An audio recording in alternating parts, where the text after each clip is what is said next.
May mga sandaling tila napakabagal ng oras, mga sandaling puno ng paghihintay at pag-asam.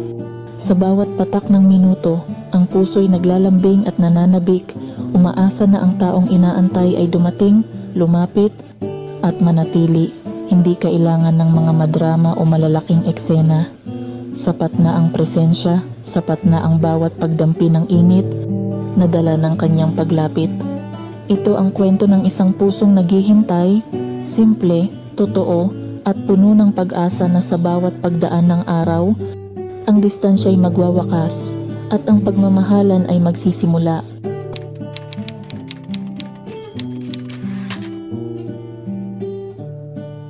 Sa bawat pagdaan ng araw at gabi, ang puso'y nag-aabang, naghihintay sa bawat sandali. Huwag kang malayo, huwag ka nang lumayo. Dito ka lang sa tabi, huwag kang magtago. Bakit nga ba tila napakalayo? Ang mga hakbang mo'y parang laro, parang timang kong makatingin. Ngunit bakit di kayang lumapit sa akin? Nangungulila sa iyong lambing, sa bawat sulyap, damdamin ay mas lumalalim. Halika na't huwag mag-alinlangan. Dito ka lang sa aking kandungan.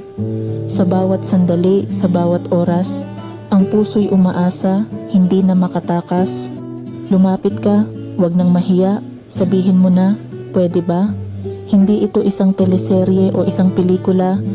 Walang kailangan na eksenang madrama. Ang nais ko lang ay iyong presensya. Dito ka lang sa tabi, huwag nang lumayo pa.